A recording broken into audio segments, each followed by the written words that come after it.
Welcome everyone to the August webinar of Integrative Conservation. We're very pleased to have Professor Eric Ameca as our guest today. And before I introduce Eric and his very interesting seminar, I'm gonna do a bit of housekeeping.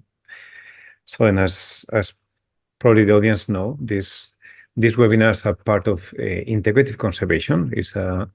Integrative Conservation is a new journal that was launched at the end of 2022. We have published now 7 issues, and we publish quarterly.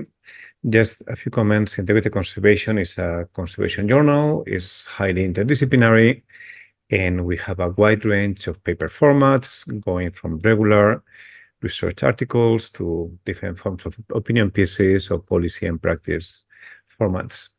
It's published by the Xishuangbanna Tropical Botanical Garden, that is part of the Chinese Academy of Sciences.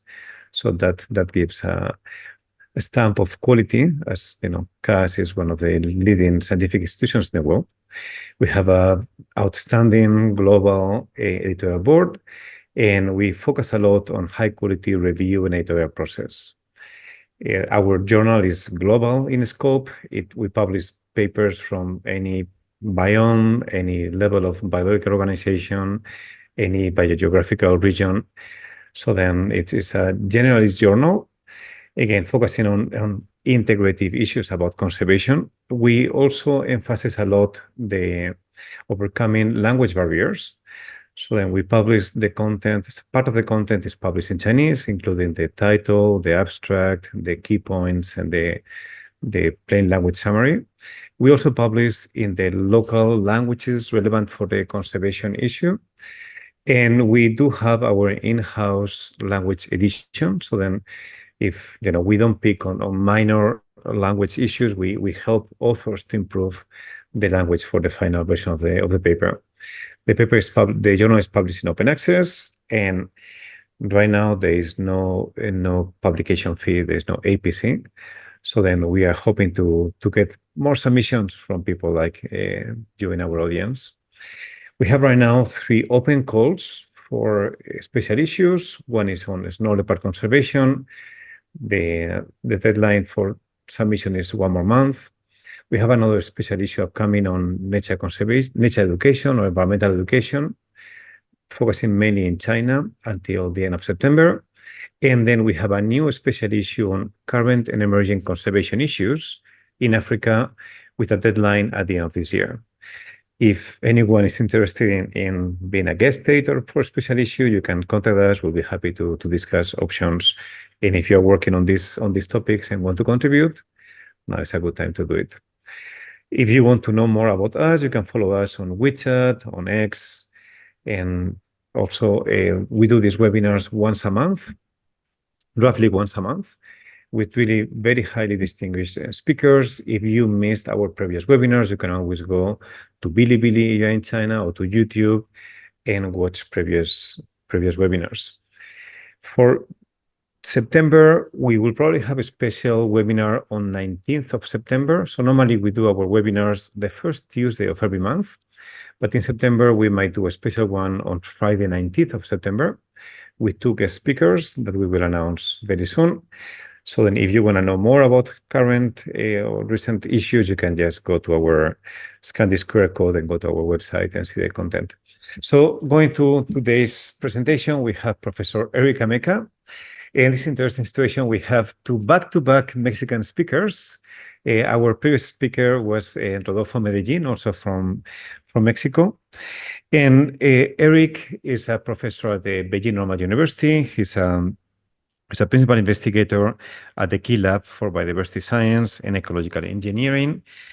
His research focuses on understanding emerging threats to biodiversity, including climate change and different forms of anthropogenic pressures.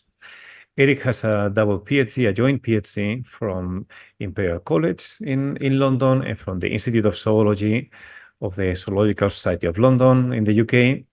And Eric is a member of 2 IUCN groups. He's steering committee member of the IUCN Climate Change Specialist Group, and he's the co-lead of the Impact team. And he's also a member of the IUCN Primate Specialist Group. Oh, in China, species specialist groups, 3 ASEAN groups, right? So that's cool. Yeah, so then Eric will be talking today a very interesting presentation about assessing species vulnerability to extreme climatic events, lessons for species conservation. So without any further ado, Eric, I will stop sharing screen and you can share your own slides. So just for the audience, Eric will talk for 45, 50 minutes. And then after that, we will do a Q&A session of 30 plus minutes. So then please think about your questions. You can type your questions in the chat box. We are streaming on 2 different platforms, in CoShare and on Zoom. So then either one of them, you can just type your questions and we will convey the questions to Eric. So Eric, you can see your slides and everything. Yes. So it's yours.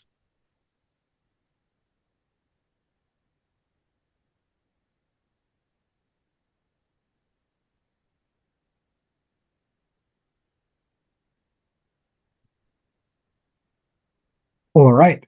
So yeah, without further ado, thank you very much. I just would like to thank the webinar organizers for inviting me, and so that I can share with you some of the work I developed with colleagues in relation to the consequences of extreme climatic events, climate change, and extreme events on biodiversity, different levels, species, populations, and also ecosystems, and the implications for conservation planning and management. Sorry, Eric, just a quick thing. We cannot see you. Did you turn off the camera on purpose? If you want to, whatever you prefer, we'd like to see you, but either option is fine. Okay, so if you want to. Okay. And fantastic. You see me now? We can see you now. Perfect. Yeah, perfect. Yeah. Okay. Okay, seguir. Yeah, siguiente. So this is going to be the talk plan. First, I'm going to start talking about the long-standing threats to biodiversity in terms of species and populations, and the emerging threats to biodiversity as well. Following by high population losses linked to extreme climatic events, assessing vulnerability of species to extreme climatic events, and what are the conceptual frameworks we are using nowadays to approach this. And finally, I will discuss the extinction risk analysis of vulnerable species to better guide management. So as we are aware, like a critical task for conservation biologists is try to understand what are the consequences that drive into extinction. For example, we have very good knowledge, reasonably well quantified and understood, related to deforestation, hunting, and overexploitation, major causes of biodiversity loss. We have, on the other side, emerging threats to biodiversity, which are related to emerging infectious diseases, invasive species, and climate change and severe weather events. So, of course, there is different variations in the terms of pressures we can have, but nowadays we are facing much more consequences from global warming and climate change. For example, here we can see an example of how we have observations from the long term on global temperatures. And over the past century, we have seen how natural factors only have not really a reasonable, no major impact. However, if we take into account human factors combined with natural factors, solar fluctuations and volcanic eruptions as natural factors, we can see how there is a very significant increase on the global temperature. This is going to have severe consequences as well on biodiversity and ecosystem services, which is critical for our human well-being. I'm showing now here some figures related from the latest IPCC report, where they are showing future climate change projected to increase the severity of impacts on natural ecosystems and human systems as well. So what we see here is the risk of species losses with projected temperature conditions above the estimated historical. So this is an assessment based on over 30,000 species of birds, mammals, reptiles, amphibians, krill, cephalops, coral, and seagrasses. And they've already shown you the proportion of species to be lost, depending on the amount of temperature that will be increasing in the future. And there are going to be very different variations across different regions. So this is a portrait of very bleak future if we continue with business as usual, particularly in the tropical regions of the world. We also have here, I want to present a synthesis of the assessment of observing change in one type of extreme climatic events since the 1950s, together with the confidence on the human contribution to these observed changes in different regions of the world. So as you can see, there is a great amount of variations, but there's increase mostly in all places in terms of hot extreme weather events. So this is alarming because with increasing hot temperatures, there's going to be a massive cascade of effects, not only on human well-being, but on species which are important for us. Now, in terms of animal species, there has been a lot of already long-term information available, reviews which are providing here for up to 2025, 2024, sorry, on the ecological responses of species to extreme climatic events. This is to 2028, and then we can see a massive diversity of different ecological responses. And the majority of the responses are related to the most obvious consequence of this phenomenon, which are abnormally high population losses. Of those 534 observed studies, 57% were identified as negative. And this is related to multiple types of extreme climatic events, such as cold waves, cyclones, drought, flood, and heat wave. And there is variations on the term of vertebrate species. But it's important to notice that there's not only negative effects from the occurrence of this phenomenon, there's also positive impacts, but we are more focused on the negative consequences for conservation purposes. So this is the most obvious effect, right? The population losses. It might be a certain percentage of the total population. You can name it as a 20%, or 30%, or 50% of it. But the relevance of these declines is going to vary depending on the species intrinsic characteristics of the population and to what extent it's possible to bounce back quickly enough to recover before the next extreme event is going to occur. But we are going to see now and in the future different examples of how animal populations are being affected by multiple types of extreme climatic events across different taxonomic groups, such as the ones I'm showing you here. And one example which is taking place continuously due to monsoons in the monsoon season in Casiranga National Park is the extreme precipitation events that increases the flooding, and as a result cause massive drowning of animal populations. Not only rhinos, but hogs and other animal species. So for example, within the 2014-2022, there was a positive trend in terms of reduced barren lands and increased forest cover. This is a result of landscape analysis and satellite imagery. However, it was also found there was an intensification of the frequency of floods were increasing. So this was going to have a negative effects on biodiversity as well. There is some positive sides because there's managers' efforts which are helping wildlife to survive these events, helping them to move or somehow translocate to the other side of the park, crossing a highway so they can just survive in these higher grounds. But this is not the ideal scenario. There's multiple paths by which these abnormally high population declines are taking place as a result of extreme climatic events. Sometimes they can take place directly. For example, when a hurricane causes extreme precipitation or strong winds that cause direct mortality, hitting individuals or getting them drowned when there is flooding. Flooding, or for example, in the other case, drought on the long term can cause as well the population losses, but it can also drive indirectly consequences such as diseases. This is as a result of weakening the loss of fitness, weakening the loss of fitness, and as a result, they become more vulnerable to predators. So as a result, either hurricane, flood, drought can cause loss of habitat resources such as food and shelter, and as a result can have loss of fitness, get exposed to diseases, and be more weak, and increase the risk of predation. So altogether, this can cascade on abnormally high population losses.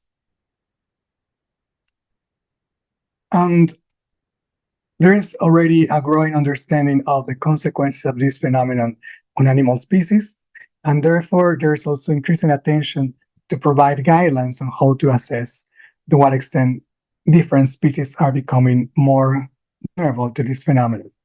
So there's already more than 2 decades of information regarding these guidelines, providing for different taxonomic groups.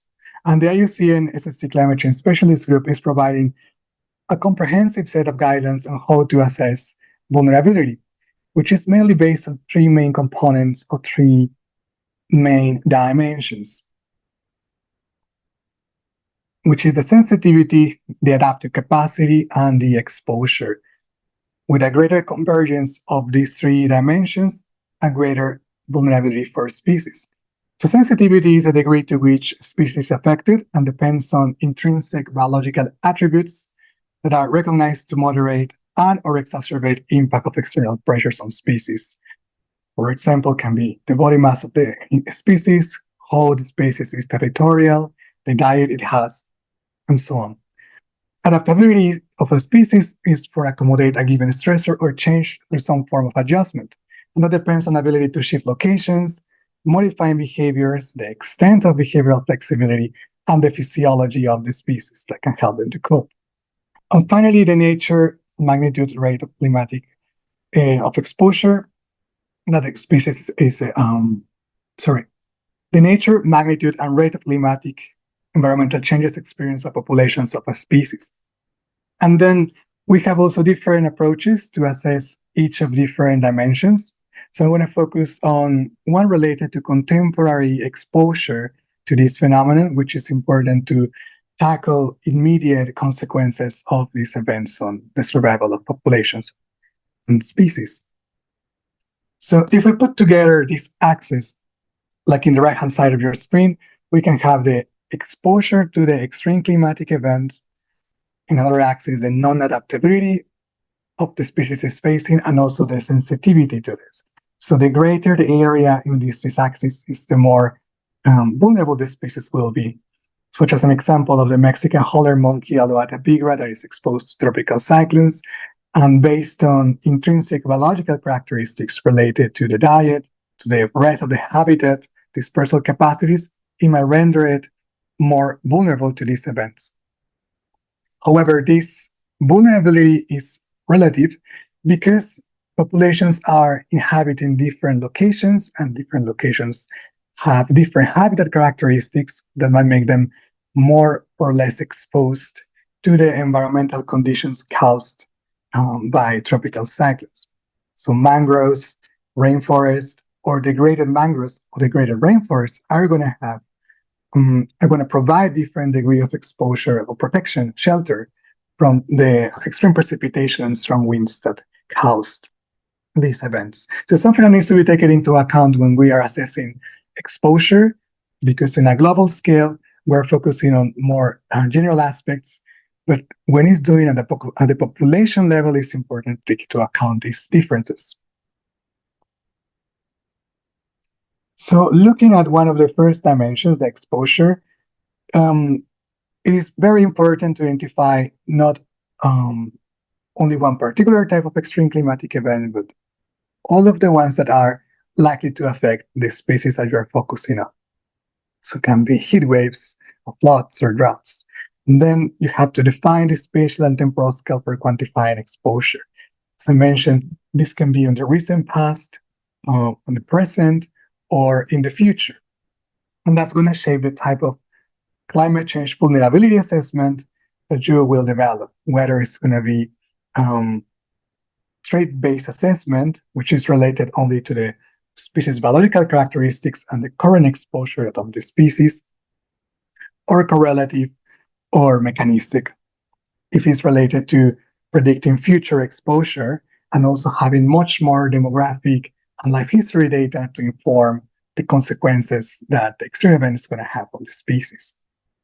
So fortunately, there's sufficient spatial information at different scales with different resolution can be used, and is freely available, that you can use to actually implement these assessments of exposure.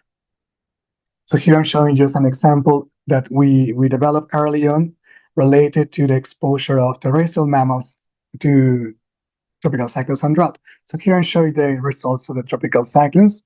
So there were 5,760 mammal species for a 15-time period, 15-year-old time period. So we focused on terrestrial mammals because back then it was the most well-known taxonomic group, together with birds, and their geographic distribution was well delimited.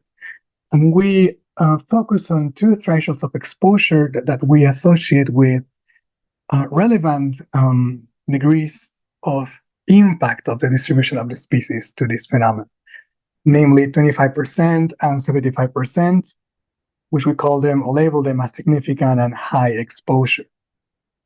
And yeah, we can discuss related to the relevance of these thresholds, and can be different thresholds as well, or multiple thresholds, depending on what might be most important for decision makers, for example.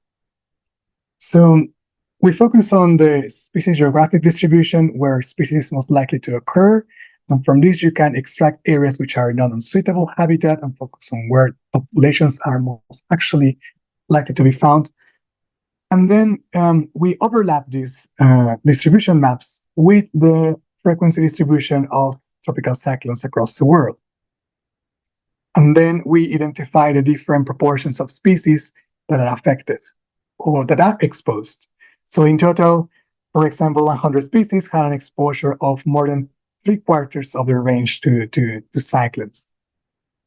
And 357 have the greatest proportion of both threatened and unthreatened, and they were located in the Caribbean region, which is not surprising given the high frequency of tropical cyclones in this location of the world. But what's interesting is that globally, primates have the greatest proportion of terrestrial mammals, facing the highest exposure, followed for the orders Rodentia and Chiroptera. So it might be that for Chiroptera and Rodentia, might be not that that harmful given their life history characteristics, like the living mode of rodents and the dispersal capacity of Chiropteras.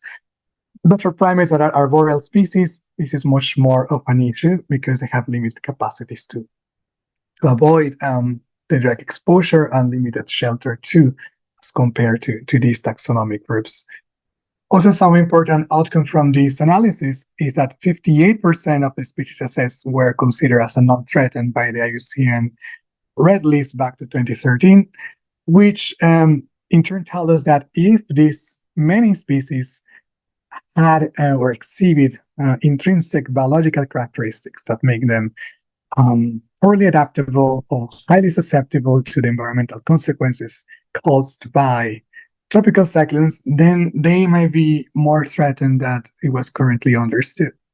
So it was really important to integrate this exploration of traits that might be linked to negative consequences when these phenomena occur. At the present, of the total 797 primate taxa species and subspecies assessed under the IUCN Red List, we have 64 reported as having negative impacts from different types of climate stressors, such as drought, temperature extremes like cold waves, heat waves, storms, flooding, and other different impacts. So from these 64, 58 are considered as threatened.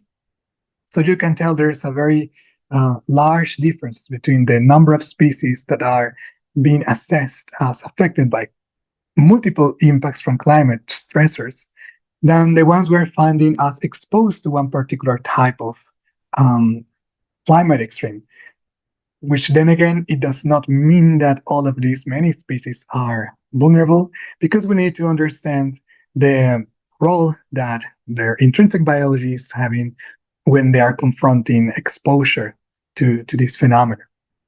So that's why it's important to look at those intrinsic biological characteristics. The sensitivity and adaptive capacity is often considered as a compound element to label intrinsic susceptibility, which is composed with these two. And we have to look at the life history of the species and look back to the ecological theory and extinction risk theory related to how traits are mediating extinction risks from human pressure.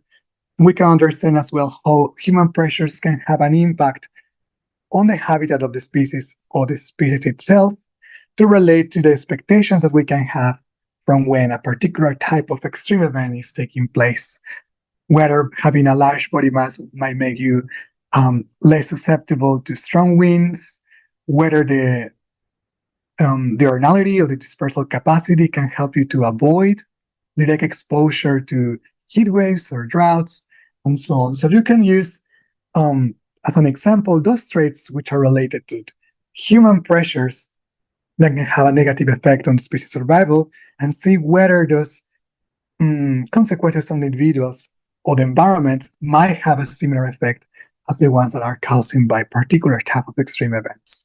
So here I just put an example of several traits that we were using in a global assessment of climate vulnerability to cyclones and droughts. So not going into the detail of all the rationality behind each of these traits, but you have to have very careful describe this rationality behind the choice of these traits. So one of the approaches to assess the vulnerability is looking at the traits related to exposure. Who traits might render sensitivity or might render poor adaptability. So we use a ranking scoring system for each of the traits, and then see whether the sum of scores for each of the traits is going to give you a certain score that's going to make you either susceptible in terms of susceptible to cycles, for example, heat or drought, whether it's significantly susceptible or not significantly susceptible.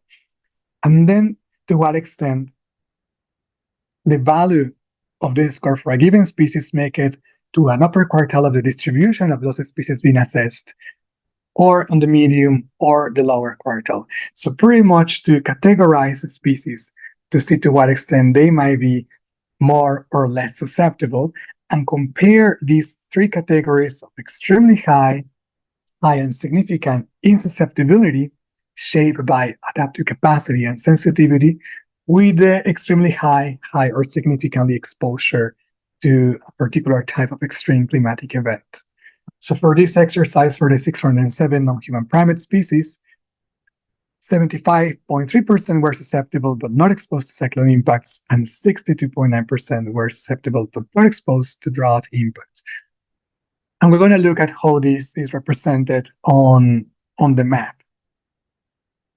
So the result of the interaction between the susceptibility axis and the exposure axis is a bivariate map, which is used to highlight areas in the world where we have many taxa affected. So we can have those which are only susceptible and not exposed.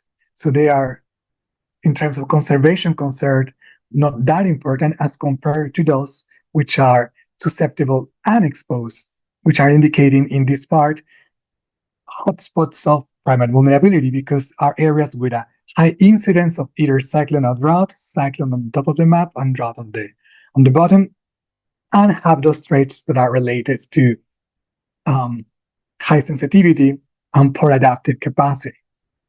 So this is important for guiding conservation efforts in terms of those species which might be already threatened, which in the case of primates is a great proportion compared to other taxonomic groups. So in terms of the geographic distribution, we found that Madagascar has the most taxa vulnerable to cyclone impacts, and a lower proportion in Asia and in the neotropics. So in different ecosystems, the remaining parts outside Madagascar, which is in Mexico's Yucatan Peninsula, for species of howler monkeys and spider monkeys, as well as in the forests in Central America. On the other side, we also have 5 taxa in the eastern mainland Southeast Asia. Something interesting to highlight is that 161 taxa were high in susceptibility, extremely high, but they are not significantly exposed to cyclone impacts. So this might not be the same in the future should conditions change and they become affected by more tropical cyclones, and then they might become more vulnerable than they currently are. So if we look at the IUCN red list category of this species, we found that 88 certain taxa that were vulnerable to cyclone impacts are distributed in Madagascar, 71, and 90% are vulnerable and threatened, are found threatened in the IUCN red list, which means are on the three top categories as critically endangered, and vulnerable. So there's a massive proportion of all the primates that are found affected by tropical cyclones, exposed, are vulnerable, and are threatened as a result mainly of human pressures.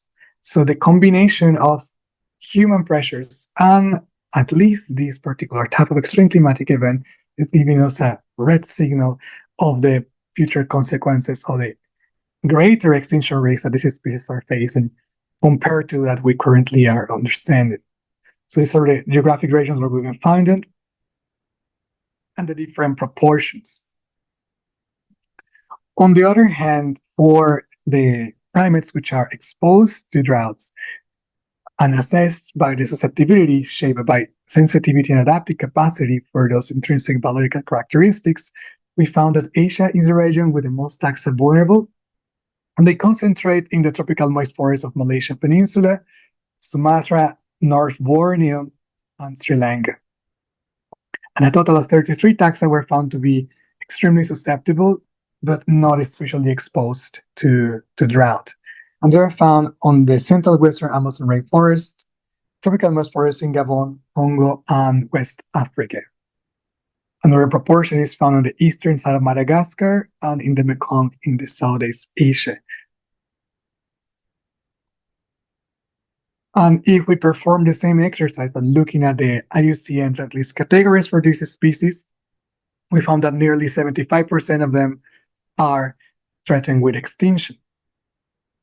And the majority of these threatened taxa vulnerable to drought impacts are found in Sierra Leone, Liberia, and mainland Africa, and Sumatra and Borneo on Southeast Asia. So there's a great also overlap of this in certain parts of Southeast Asia and Madagascar in terms of species which are vulnerable to both cyclone, drought, and are already flagged as threatened by human pressures as assessed mainly by the IUCN red list. So this is the result of the vulnerability assessment at the global scale, and it's a general approach, and therefore we need to have much more information on the consequences of these events on species at the population scale so we can validate the outcome of those global vulnerability assessments, because we can miss out several factors. However, this is being prevented by the availability of data, in particular of long-term monitoring of populations that can help us to see to what extent one particular population is being affected one or multiple times to this type of extreme events, and see what are the variations in population size as a result of it. The capacity of the species to recover, how long it takes to recover, and importantly, if in a given time window there is opportunity to perform some management actions, what are the consequences of these actions? So fortunately, there's several studies, several long-term studies, not only for primates, but for other different taxonomic groups, which are long-term, and we can answer these questions for individual populations and can help us to validate those global assessments of vulnerability where they were integrated. So we can ask what drives extinction risks the most, if it is actually that extreme event that we're focusing on, or other pressures of non-climatic origin, which can be deforestation, can be human population density, or overhunting. We can ask the questions of what are the extinction probability within a given time window, and which management action will be most efficient, and when we should perform a different management action, or if it is too late to perform such an action. So for that, we need to take into account demographic data, long-term monitoring of climate factors and human factors as well. So here I'm showing an example of one of the species that for which we study long-term demographic data that is available for Mill Edwards Ifaca, the Propithecus edwardsi. So for this species, nearly half of the total non-population occurs within the boundaries of the national park in Madagascar and Amapana National Park. Human pressures remain causing habitat destruction across its unprotected habitat on the north part of the park.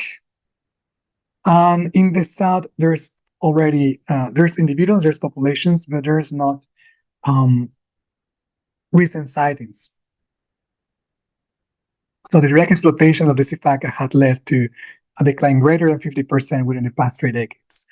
Recent efforts of surveys in this area have shown that there is actually sifakas there, and there is hope for expanding the protected area and then ensure the survival of the species.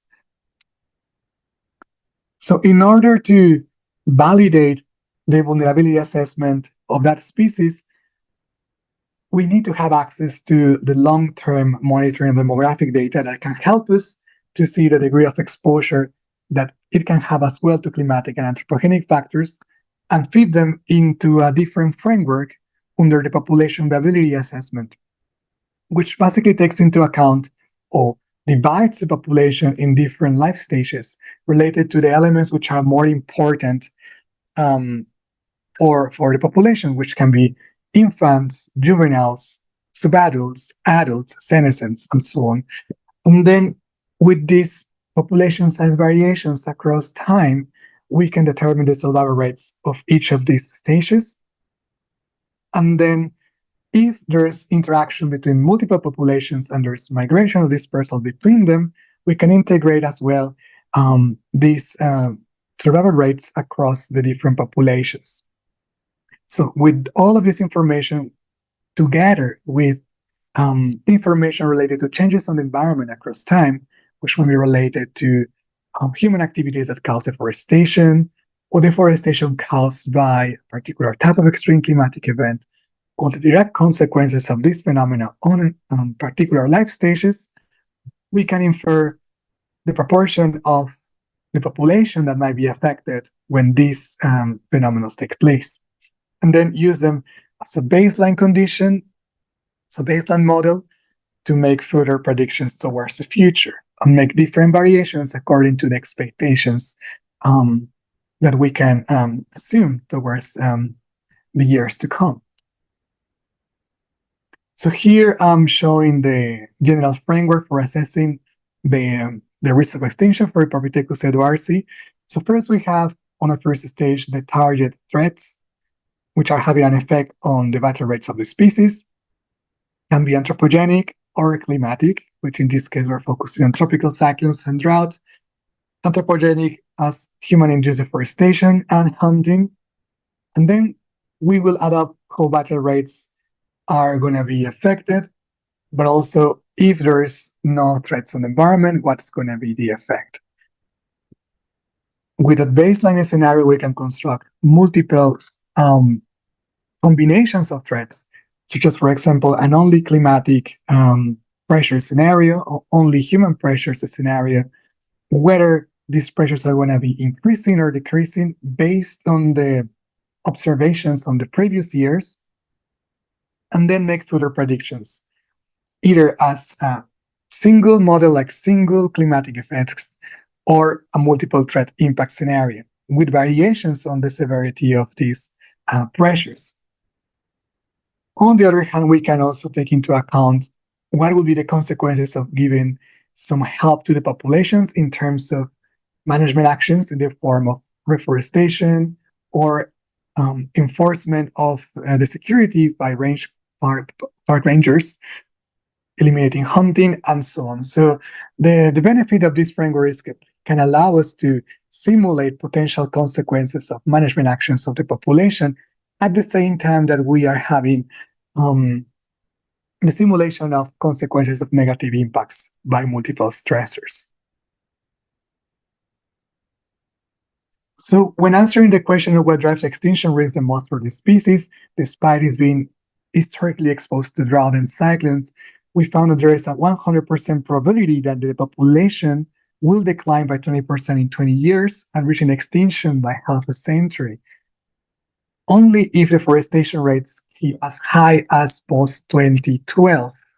This is when a coup d'etat hit the country, and then there was a rampage on the appropriation of natural resources, and there was limited access to the protection of these places. So deforestation was quite high as before 2012.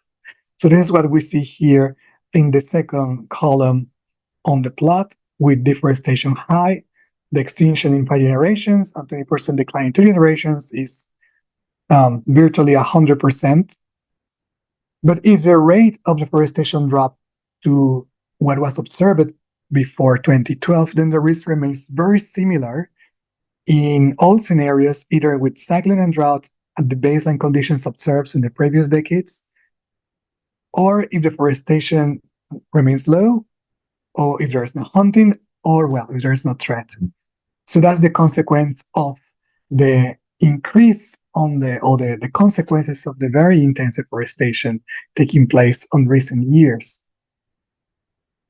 And that's just taking into account as multiple threats, single threat scenarios.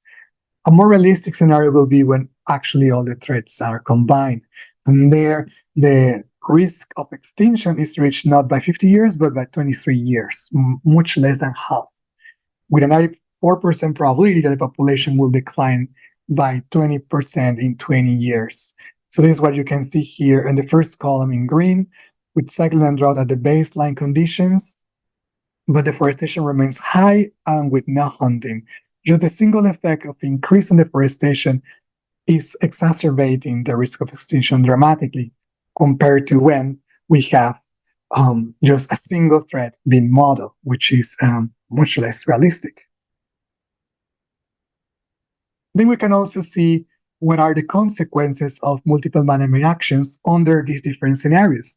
So in a scenario where we have baseline conditions on cyclone and drought, like with no intensification and no more frequent cyclones and droughts, while having low deforestation and no hunting, and if we implement different actions such as reforestation or enforcements of the reserve where the species is living, or the combination of these multiple interventions, we can see here on the first plot on the top left how there's like still a decline on the first 20 years, but not as severe as when there's high deforestation rate, which is on the top right of your screen. So if deforestation rate is allowed to continue in this particular location in the reserve and the surrounding areas on the next years, it seems that it doesn't really matter the type of intervention you are implementing, because it's not going to be as successful, because the population will continue to decline more sharply. So the best advice is to try to mitigate the deforestation rate that is being observed over the past years, as to ensure that any management action that is going to be implemented will have a meaningful effect on the survival of the species on the long term. So from this example, we can see that if we found that this species on a global assessment is considered to be vulnerable to particular type of extreme climatic events such as cyclones, then we can use this information to prioritize these exercises of vulnerability of ability assessments to see to what extent the species is committed to become extinct in the short term. So for this case of Propithecus eduarsi, we found strong evidence that the current deforestation of the past 10 years is the most influential variable affecting the species decline, and combine it with the consequences of climate extremes such as cyclones and drought, it reaches faster a threshold to become extinct. And based on the modeling of the management actions, we found as well that the greatest potential there is first reduce the deforestation rate that is being observed, at the same time conducting habitat preservation via habitat restoration, and the enforcement of the current protected area and expansion of the protected area as well. Because there is annual observation of the rate of habitat loss and deforestation, and we can see how from 2012 There was a loss not only outside the reserve, but also inside the reserve. Much more greater outside, of course, but that's what is also needed inside and outside. So the overarching lessons for species conservation, not only for primates, based on this assessment at the population level of a species which is vulnerable, was flagged vulnerable on a global scale, is that not always impacts from extreme climatic events are going to be the main driver of a species extinction, because there's other more immediate threats to species survival, such as in this case deforestation, which might be the case for a great majority of species. But the interaction between these two stressors can amplify the risk of a species of becoming extinct. In order to make this type of modeling approaches, we really need to have access to long-term, high-quality demographic data combined with climate and human pressure data.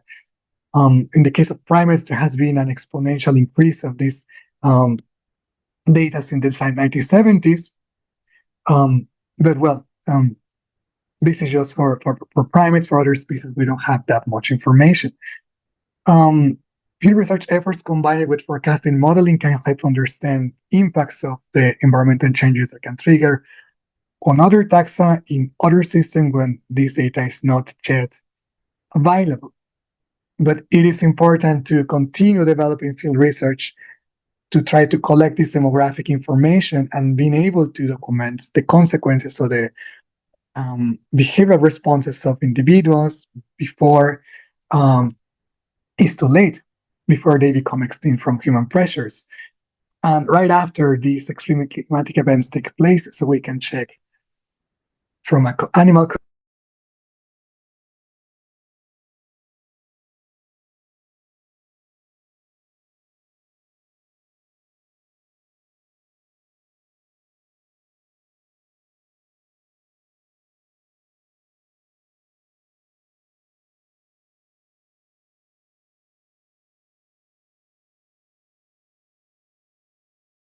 whole concept of the interaction between impacts of climate extremes and human pressures and biodiversity. Because identification of the type and magnitude of these responses, for example, such as the flexibility of species, how large is the decline they have, remain an important avenue for field investigations. And the reliability of these ECEs will depend on availability of empirical information. And this is why it's very important to continue developing fieldwork activities and observe how these species are responding to the occurrence of these extreme climatic events and the environmental conditions created by them. In turn, wildlife managers and conservation practitioners can conduct ECEs in order to gain a greater understanding of the potential of different animal species to cope with extreme climatic events, in order to develop effective conservation and management policies to protect certain species in the face of climate change. And lastly, to facilitate effective conservation and management responses, it is also important to investigate those synergies between climate and non-climatic stressors, which can generate compound events, which can generate or amplify the negative impacts on animal populations. So with this, I will finish the presentation. I will start to acknowledge some of the sponsors of this research of the past years. And yes, I open the space for questions. Fantastic. Thank you very much, Eric. Really, really good presentation and very, very relevant. So then for the audience, you can post your questions. I can see that there's already some question online. So then you can go posting your questions on the chat boxes and we will read them to Eric. So Eric, maybe I will start with a couple of questions. So first, I found very interesting from the SIFACA case study, the interaction not only between deforestation and vulnerability to climate change, but also the fact that the coup d'etat triggered the deforestation, right? So then what I see is that there was a massive spike after so political issues can really trigger things that are, way beyond conservationist control. So I was thinking that you cannot control politics. You cannot control climate change, unless it's beyond what most conservation practitioners can do. But probably it's easy to work at local scale, doing enforcement and doing reforestation, doing local scale projects that are more effective. But if you want to comment on this synergy. Yes, I completely agree with you. We really need to provide much more opportunities to people when these conditions emerge, so that they don't have to respond in an adverse consequence for biodiversity. Like when there's severe drought on top of the coup d'etat, there is a massive scarcity of food supply, and then they have to people have to go to forests and then try to mitigate the consequences of having these limited resources for sustaining their livelihood.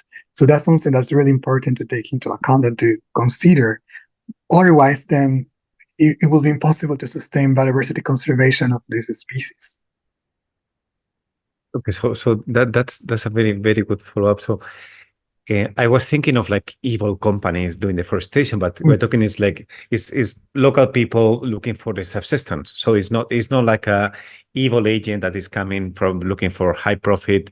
So then that means that it's not only law enforcement is providing livelihood and thinking about how to bring benefits for people from conservation, right? Yes, exactly. That's really key. There has been situations in which for other species of lemur, Apalimur aleotrensis, which is endemic to the Aloatra Lake, Madagascar. In a single drought season, they were hunted with hundreds of individuals as a result of precisely the lack of agriculture, lack of harvest, and they don't have any other way to sustain their livelihood. So they start to hunt lemur for consumption and also for selling into the markets. Yeah. So going to the vulnerability evaluation assessment.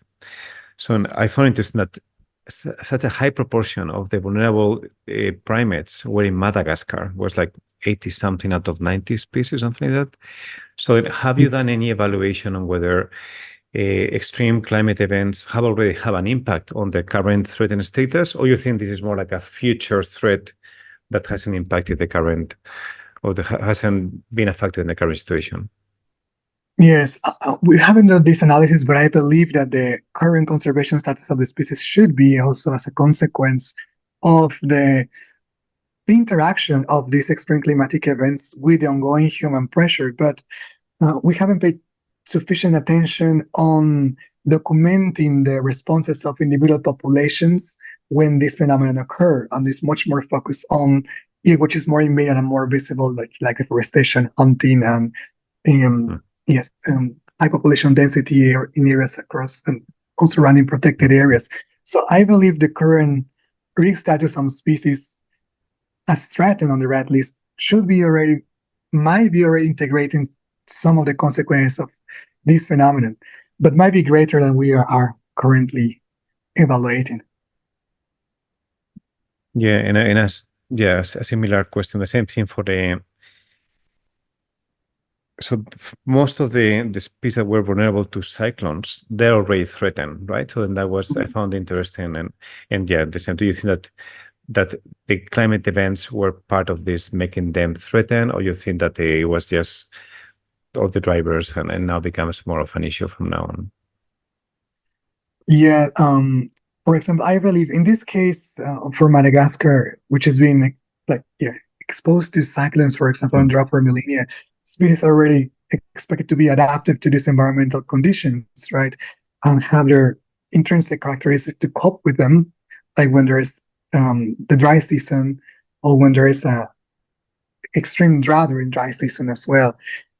But they might no longer be able to cope with the additional threat posed by, for example, deforestation or hunting. So they are able to bounce back from these consequences. So that's what I believe they might not be able to recover as quick as we might want it. Yeah. And how confident are you on the susceptibility parameters? So then when you think that the home range, the group size, the different aspect of physiology make a species more or less sensitive or able to cope with climate events. How confident can we be that we are getting that right? Yes, we really need to take into account the confidence we have on the susceptibility scores. We usually make this comparison across the species of the same taxonomic group, but we need to have empirical information to see when a species is affected by this particular type of extreme climatic event, then what's going to be the consequence, and compare within an animal community, for example. That will be much more informative, and then we can see, okay, if this animal species, for example, had a decline of 10%, and the other have a decline of 50%, and the other didn't decline at all, then we can look at those traits and see whether actually are having an effect or not at all. This is something that is really encouraging, that is being developed in different regions of the world already, where there is occurrence of, for example, tropical cyclones, and researchers are looking at animal communities and documenting the responses for multiple species. So they can then look at those traits that they possess and then validate whether actually the traits we're using for shaping susceptibility are actually correct. So it's something that needs to be done. Okay. And you have done very comprehensive assessment for primates. How are we doing with other taxa? Do we have a decent understanding of how different taxa will be affected to these extreme climate events? There are already studies as well for other taxonomic groups, for corals, for mammals as well, for birds in general, but more related to long-term changes in precipitation and long-term changes in temperature, and more related to vulnerability in the long term to these long-term changes in climate. Also, we have recently an assessment of, for example, for birds related to the heat waves on the arid zones of the world in very dry environments. Mm-hmm. It is interesting because birds have a very high dispersal capacity, and they can avoid much more easily direct exposure, as I mentioned, as compared to arboreal species such as primates. And in these particular regions of the world, we should expect that they should be already adapted to these extreme dry conditions when heat waves strike. And we already found that they are also experiencing declines as a result of heat waves, and a greater proportion of bird species are found vulnerable to heat waves as well. And we performed the same approach, looking at a trait-based climate change vulnerability assessment, looking at traits that we relate to having a negative effect when a heat wave occurs, like striking on the environment. And in that condition, we validate the results of the assessment by looking at the population trends of some of those bird species that we started using, for example, data from the Living Planet Index. If we are lucky, then we can have multiple observations for multiple populations of the species we're interested in. We can track exactly the particular time of the year when the population declined, and whether there is a particular extreme climatic event that was going on during or after this was observed. So they can help us to see to what extent the vulnerability assessment is correct or not. Yeah. So it's interesting, because the species which are having such a dispersal capacity, they are also still vulnerable. Mm-hmm. Yeah, so this links to my last comment before I go to the floor. So then you ended your presentation talking about the detailed demographic data that you mentioned there are only like for 12 primate species. So then it's a very important thing to have good long-term demographic information for populations, which is very time consuming, it's very expensive, it's not very productive in terms of publishing papers. So how do you think we can incentivize or kind of reward those efforts? So how we can make sure that we get people putting the effort to get this data that is so important? Or do you think that technology could play a role here? So what is your take on getting more data on those issues? Yes, I think one of the ways to go forward is to get more people engaged into the monitoring and gathering this information, such as you mentioned, like technology is important, but also citizen science is important. They can help us to gather this data. which is a very reasonable and sensible way to do. We can have some filters and criteria to selecting the information, and also guide and train people to help us to collect it. Because indeed, it really takes a really long time, but it really pays off in the long term as well to have this information.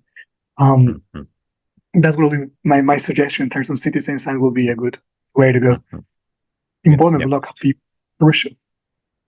Okay, so then I will pass now to the questions. I'm being told that we had around 1,000 people connected in co-share, and we had up to 37 people in Zoom. So then we had a good audience. And Awesome. we have 3 questions now from the audience. The first one is from Baba Musa, who is a postdoc here in XTBG. And Baba is asking, saying, thank you for your presentation, Eric. I'm just curious to know, at what point can we confidently declare a particular species extinct? This is because it is highly possible that the species that are declared extinct on paper, in reality, they may still exist somewhere that scientists or researchers may not have discovered yet. So when we call a species extinct or a population extinct? Oh, yes. Thank you for the question. That's interesting question as well. Is always challenging to give answer to it, because usually we have to think about the biology of the species itself, and then to what extent we will expect that we could still find the species in a given area where the species is distributed. In terms of, for example, the generation type of the species, there are several situations in which, but again, there are several situations in which species which are supposed to be extinct, they are still out there. But if the habitat, the native habitat for the species has been lost for a prolonged period of time, and then the species has not been seen ever since then, it's most likely that it already went extinct. There's recent efforts to try to find species that are supposed to be lost, and there's still some hope that we might be able to find them. But I cannot give a precise answer of giving a particular number and say, yes, in 10 years' time or 50 years' time, if you don't find it, it definitely is extinct. But it should be scaled to the species biology and the species life history, together with how the environment is responding, how the environment where it's supposed to be, it's currently at the moment. Thank you, Eric. We have a question from Christos Mamides. Say, hi, Eric. Thank you for the very informative talk. Is there any way to incorporate potential relationships between the different threats in the forecasting models? In the sense, for example, that increased deforestation improves access to the forest, which in turn may lead to an increase in illegal hunting and could open to get more dry environments, more fire-prone conditions, so all these synergies can be incorporated. Yes, absolutely. It can be integrated under the population viability framework. It is possible to include, as long as we have the data for it.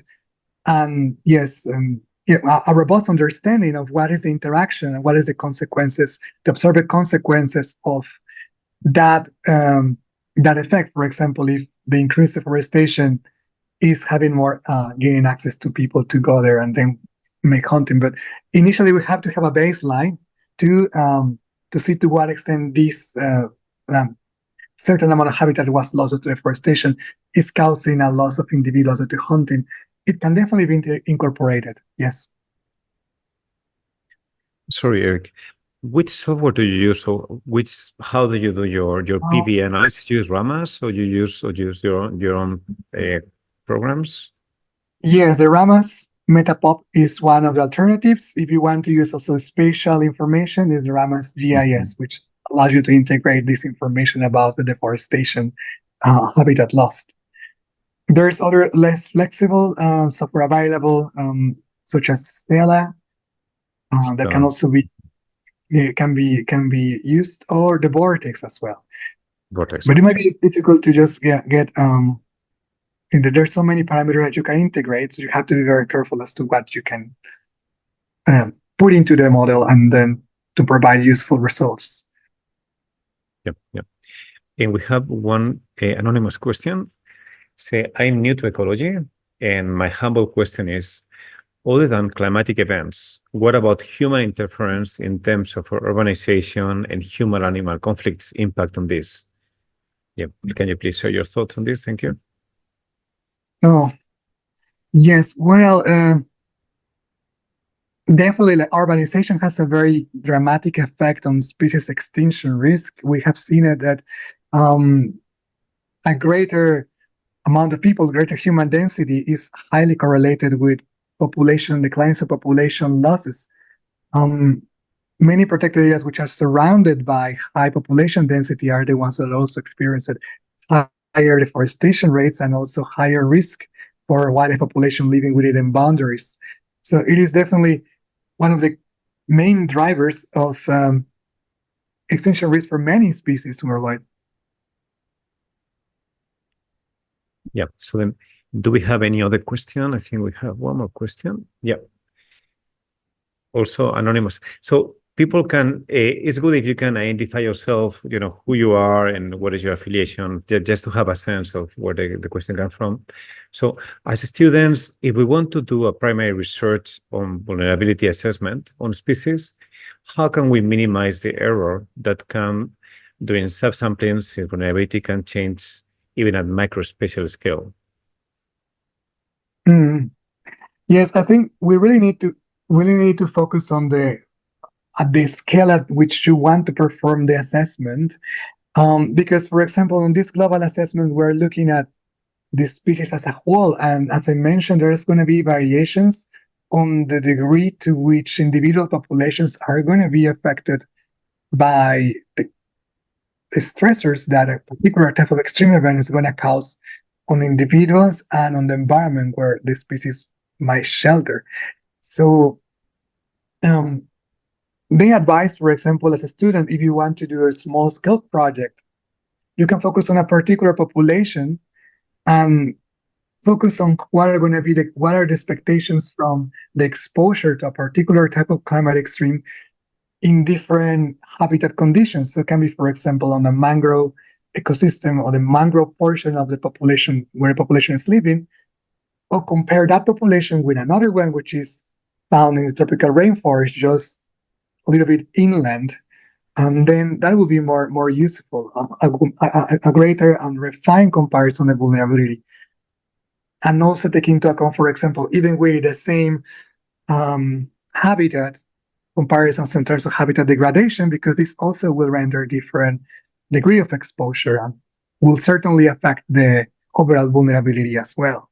So this is something that you could do at a very small spatial scale, looking at one populations or individual populations, and then observe the variations on exposure that the habitat can confer. Yeah, personally, I think this framework is very interesting, not only to assess the vulnerability, but also to generate hypotheses, to think more about fine scale factors that we didn't think about, right? You can start with very simple factors, but then you can go into finer scale of things that will affect exposure or things will affect the sensitivity.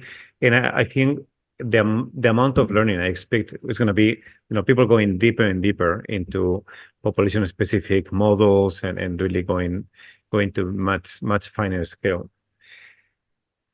So yeah, absolutely. We have time for. Yep.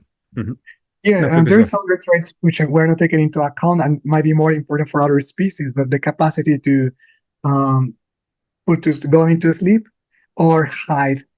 Sleep and hide behavior are particular traits which can help two species to overcome multiple pressures. And in the past, it's been proved that they were supposed to help species to avoid mass extinction events, and that currently might be helping them to survive anthropogenic pressures. So currently we're doing an assessment of these type of traits and see to what extent sleep and hide behavior is helping them to cope with extreme climatic events. And compared to previous studies back to 10 to 15 years ago, we're finding that species that have these behaviors are no longer non-threatened on the red list. So now they're threatened. So that's something interesting to find out, because it seems that now that combination of this increase on exposure to this phenomenon together with escalating human pressure is making them, the traits are not being sufficient to help them to cope. Yeah. And I guess one of the main challenges here is the validation of the models. Are you doing experiments to test, specific factors? I know many people are doing like a temperate tolerance and things like that. So, are you doing some detailed experiments to deal with parts of the model so that you can be validating different components of the model? Experimentally, on the lab, we haven't done this, but on the field, we're checking like areas which are exposed to tropical cyclones and areas which are non-exposed to tropical cyclones, and then how the populations are responding. Yes, that's So the same that's species. what is current, and this has been done also for other group of researchers, of course. Yeah, that's very good. Yeah. Okay, so I think if we have one more question, anyone can post question very quickly. If not, I think we will close the webinar for oh, we have now, sorry, I missed two more questions. So we have one question from Adeline He from Malaysia. Say one hypothetical question. If a species population is found to be impacted by extreme climate and not by other factors, are there any interventions to decrease population susceptibility exposure or increase adaptability? That's a very good question. Yes, sometimes we often think that, for example, let's say on heat waves or tropical cyclones might not be prevented from happening, but there might be already other management actions in place that are being used for coping with anthropogenic pressures that might be also helpful to counteract the effects of the environmental changes caused by these extreme events. For example, the habitat restoration you do or reforestation can decrease the direct exposure to this phenomenon. Or, for example, if there's drought conditions, then you can use food supplementation for that species or generation of water holes for these dry conditions for animals to feed, taking into account that it's not going to attract predators and so on, right? But yes, there's definitely ways to deal with this, even if there's no human pressures on place. Yeah. So something that I found a few times, as editor, is that people do studies on threatened species populations, and then they call for stopping drivers of climate change. And it's like, well, you might be studying a very interesting species, but you're not going to change this big trend. So, and I think very often we should be thinking, of course, trying to stop the big trend, but thinking about how you can affect your system, because you're going to be much more effective if you can think locally and affect something like, providing water or providing whatever resource or condition that might be driving the vulnerability of the species or the population. Yes, I completely agree with you. And then we have a question from another anonymous attendee that say, is it possible to make future vulnerability projections using the past exposure, sensitivity, and adaptive capacity trends and at different scales? So can you project based on past traits? Yes, I mean, this is what is being done at the population scale under the framework of the viability analysis, because we're using the past exposure to particular type of threats, not only climatic, even anthropogenic, and the information we have in terms of the intrinsic biology and life history of the species, which relates then to the sensitivity and the adaptive capacity that it can have. Yeah, we can do it, and that's what we do. Like we model it at yearly, and then we can just assess a particular time windows. Yep. Okay, we have one more question from Sagaheli Freco Aldo. Hi, I'm Aldo from Madagascar. Very, very good having you, Aldo, on the webinar. Is there a new policy to prevent and protect those species? Have your study been incorporated into the policy?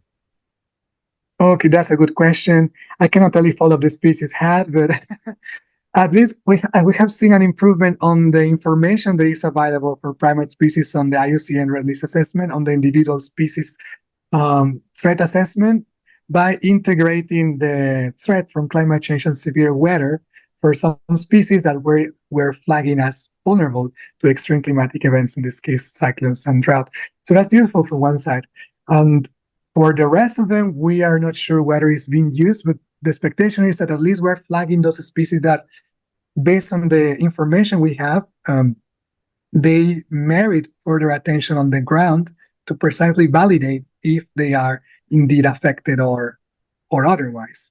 For example, in the case for birds, we have seen that those species that we found vulnerable, they have also experienced severe declines when heat waves took place, based on information, empirical information from the Living Planet Index.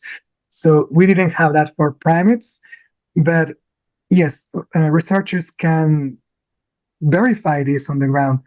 If they have their own field stations and nature reserves and so on, it's possible to just take a second look, a closer look, and to see whether that species that we are finding as vulnerable is having an effect.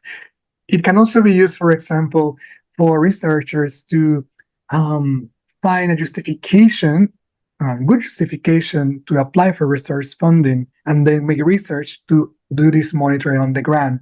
Because we're saying, okay, this species is found to be vulnerable to this phenomenon, and on the top of it is threatened to extinction by human pressures. So it's giving a little bit more of justification for having more research fund being provided towards that species that is in need. So I should know this, but is the data from the Living Planet Index available to anyone? Can anyone download the data and use for their own studies? Yes, it can be accessed. Okay, good. And we have one question from Cam. Cam is a computer scientist. Says, thank you for your kind presentation. Do you have any AI-based experiments? If yes, what kind of data and methodology are you using to model the system? Oh, no. Unfortunately, we don't have it. Sorry for that. No. So he has a follow-up. Do you have any AI-based experiment focused on habitat conservation and extinction predictions? No, we don't have it. Yes.